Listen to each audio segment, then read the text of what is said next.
Hey, it's your fitness coach, Mitch Graves, back again with another great episode of Fit with Mitch TV. And in this episode, we're going to talk about health balance. So, in a lot of different areas of your life, you might ask yourself, how do I get balance in this area? And to have an overall balanced life. And an overall balanced life might look something like balancing your finances, balancing your relationship, balancing your spirituality, balancing your health, and balancing your career, the actual work that you do. So those are 5 main components that a lot of people find that I need some balance. I need to get balance in these areas. But what if we zoomed in on your health? Let me ask you a question. Is your health balanced? Do you have a balanced, healthy body, balanced, healthy, fit lifestyle? If not, then that's what we're going to talk about in this episode.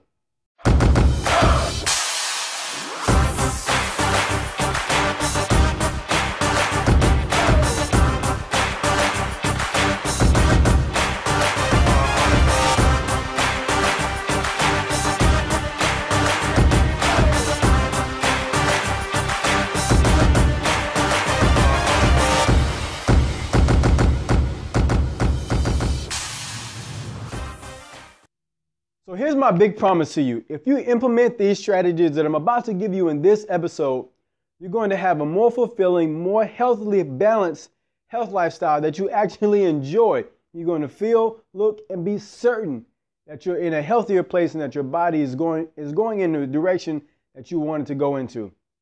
So what's the big problem? Like, why are you out of balance? And so talking to a lot of my clients, I'm coming up with some of the top 3 reasons about why they're out of balance. One is they fall into their comfort zone. They continue to do the same things over and over and over again. If they like lifting, they just do lifting. If they like running, they just do running. And they like yoga, they just do yoga. They don't do anything else. If they like a certain types of foods, then they stick to those same types of foods over and over again. You know, whatever your comfort zone, whatever your habits are for you, we just tend to stick with that. And it gets old and monotonous over time and we fall off the wagon. The second thing is they look at other parts. You might look at other parts of what a healthy lifestyle will look like, and you say, well, I don't really need that part. I don't really need to go to the gym, or I don't really need to do this stretching, or I don't really need to change my diet up. That's just not that important to me. So that's another big thing. And then the third big component is thinking that it takes more time than it actually does. And so that goes back to the broader perspective about how you prioritize in your life. And so I say that time and money are no excuse. We find the time and money for things that we really want to do. And so if I look at the other parts of my health life and say, well, that's going to take a lot more time than what I really have and what I really want to invest in it. But if you're out of balance, isn't it worth it? I mean, isn't it really worth it?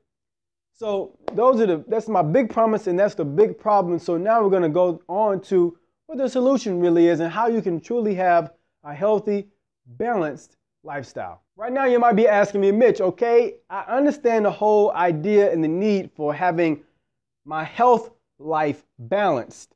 But how do I do that? What do I need to put in place to have my health life balanced? Well, you need 2 things. You probably already know them. Your food and your activity. You need the right kind of food and you need the right kind of activity to actually feel like that part of your life is enjoyed. Now, you might say, Mitch, I already know that.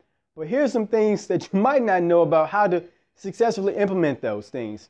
So in talking to people who've sustained a healthy, balanced lifestyle for a long time, I found 2 components that they've had in place. One is enjoyment and the second is investment.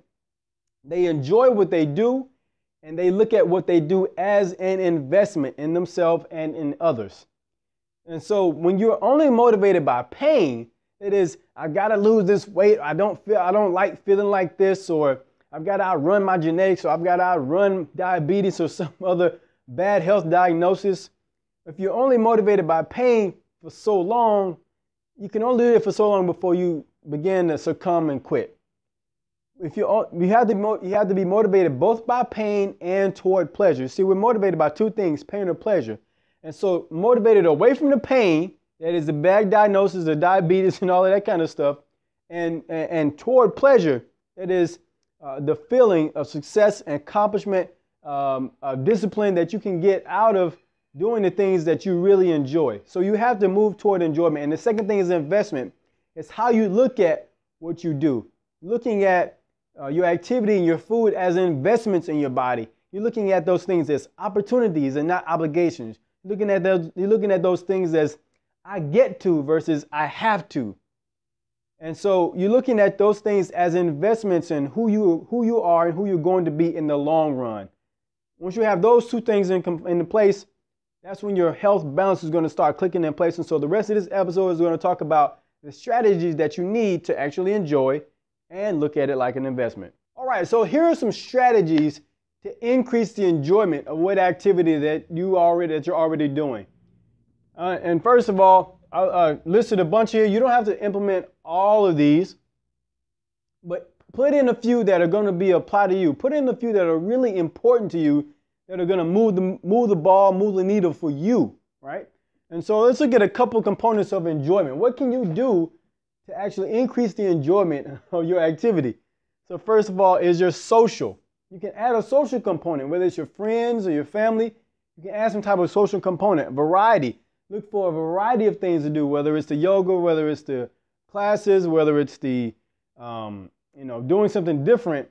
So you add variety to what you're already doing. And just that little spark can get you to enjoy it a little bit more. Gamify it. Track your metrics. I have a pedometer on my phone, a little app. And I'm never one of those big people to like look at my pedometers and how many steps I'm taking, but just the fact that I see it on my phone, it's like one of my widgets. I'm like, oh, I took 4,000 steps. I can keep going. So I started looking for little ways to get up and move around. Do something like that. Gamify it. Add some competition to it. If you're a competitive person, put some money down in it, right? So that's a way to increase the enjoyment. Music. I listen to music when I work out. You might do it too. Why do gyms have music, right? So add some music to it if you're not doing it already. Challenging. Find something that's going to challenge you. One of the reasons people really love those Spartan races and those Tough Mudders and things like that is because they're challenging. They're physical challenges that cause people to really push past their limits. Immediate reward. I can't stress this one enough. You have to have something immediately rewardable at the end of that activity. And it's most of the time it's that runner's high. It's that feeling, that endorphin rush that you get from doing an activity. You look back on it, it's like, I didn't really want to do it. And then you finish and you walk out feeling like a champion, right? So you need to find an immediate reward, something that you're going to be great at. Get good at it. Do it over and over until you feel that you're really competent at it. So you want to get great at it, whether that's some type of sport or activity that you do, like a tennis or a golf or whatever it is. Motivation. Guys, I'm going to start a series called Gym Motivation. Gym Motivation, one word. Something real short, 2 or 3 minutes that you can pop in your ear as you're hitting the gym that's going to motivate you. It's going to send you the right message. It's going to keep you going. So if you listen to a series of those, it's going to power you through your workout, some type of motivation to get you going. You can tie that into music. Self-reflection. Some people like to have some me time. I talk to some of my clients and they say, look, Mitch, I like coming in the morning. I like coming to work out. Not necessarily because it's a stress relief, but it's because this is time for me. I can reflect on my life. I can reflect on the circumstances. And it's in those times of relaxed concentration that some of the greatest ideas come to us. You can share it. All right. We live in a social media, digital media age. So, hey, I just ran 3.2 miles or something like that with your Nike Fitbit, or share what you just did at the gym. Look for some ways to contribute to everybody around you and then lead it. If you've gotten really great at it, then why not lead it? Why not show others how to do what you're already good at? And I didn't put one up here, but I got this from another trainer one time. She said, what did you used to do as a kid? And then find a way to go back and do that. Kids thoroughly enjoy playing. And then as we get adults, we figure out, working out has to be this difficult and arduous thing. You can't ever enjoy it. Well, guess what? We're still human. Those kids are human too. And if you don't enjoy something, you're not going to stick with it very long. So going back to look at what you used to do as a kid, playing games, running around with people, and enjoying that kind of stuff. What type of activity did you used to do? How can you introduce that as an adult? Some version of that, right? You can't play tag with your friends out in the parking lot, but find some type of way So whether it was a social component or if it was an exploratory component. For me, I like to explore, so I was climbing trees all the time, that kind of thing, right? All right, so let's move on to the investment part of it. Okay, so that was the enjoyment section, and I actually forgot to talk about enjoyment when it comes to food, which is pretty simple. Just add some variety, add some food, add some food in your diet that actually tastes good. You don't, just because you're, quote, eating healthy doesn't mean you have to eat bland, dry foods all the time, right? Okay, so next up is looking at it from an investment standpoint. So now you've got the enjoyment component down, you've got the enjoyment part of your fooding activity. Now, how can we look at those things as investments? It's changing our perspective, how we're looking at it, so that we're not afraid to do it, we actually want to do it. And that a good, healthy body is a natural outcome of who we are, as opposed to an artificial outcome of who we want to be. So let's look at one state of investment is looking at your body as a vessel. I think Wayne Dyer said, we are spiritual beings having a human experience instead of a human being having a spiritual experience. So looking at this body as a vessel, this is something that's carrying the essence of me, and I need to take care of it while I'm here. Because guess what? I'm going to live on past this, but while I'm here, I need to take care of this vessel, this house that I'm in. So that's one way to look at it. Another way to look at your food as fuel. I remember one time my pastor back in the day laughed at me because I said, I look at food as fuel. And he laughed and he laughed and laughed. I said, Mitch, that's the most ridiculous thing I've ever heard before in my life. That's a great way to look at it. Food as fuel. This is a high octane thing, that high octane fuel that I put in my body because I want to have a high performance body, so I eat high performance food. Not looking at food as comfort or food as emotion, food as certainty, food as connection. Looking at food as fuel, all right, that's going to really just changing that perspective is going to have a different outcome for you. Example, you want to be an example to somebody important. You might want to be an example to your children, example to your husband or wife, example to your coworkers, someone that you really respect. You want to be an example to them, and so you look at yourself as an investment in their lives. Eat to live instead of living to eat. Changing the words, right? Just a little bit change in perspective is going to have a vastly different outcome. Build yourself to build others. Now, a lot of times you might feel guilty about investing in yourself, putting yourself first sometimes. Again, this is about balance. A balance between putting yourself first and putting others first. Putting yourself first and putting others first. And they both are equally important. You need to invest in yourself so that you can invest in others. You invest in others, and in return, it comes back to you. So as you give, you get a greater sense of fulfillment, a greater sense of contribution. That builds you up, all right? So building yourself in order to build up others, and then looking at this and looking at your activity, your lifestyle as an opportunity, not an obligation. And so a lot of times you might look at you and just say, I got to do this thing, but I don't really want to. They're looking at it from an obligation, but look at it from an opportunity standpoint. Just be thankful that you have legs, that you can move, that you can get up, and that you're aware, that you're not paralyzed, that you can get up and do these things, and you can take care of yourself, looking at that as an opportunity and not an obligation. All right, guys, so that's it for my enjoyment and investment. Those are the two components. Those are the strategies that you need to actually faithfully implement the food and the activity so that you can have a balanced health life. All right, so now let's check out the word of the day. All right, so before I kind of misspoke.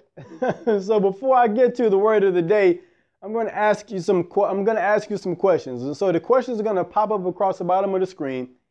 As you read them, take a moment, like really take out some pen and some paper, take a moment and actually answer these questions for yourself. Think through them. I'm the fitness coach, right? And what a coach really does is help you discover the gaps and how to bridge those gaps between where you are versus where you want to be. Okay, so the first question is, what does a healthy, balanced life look like to you? What does a balanced health life look like to you? What does that look like? Get clear on that. So that's question number one.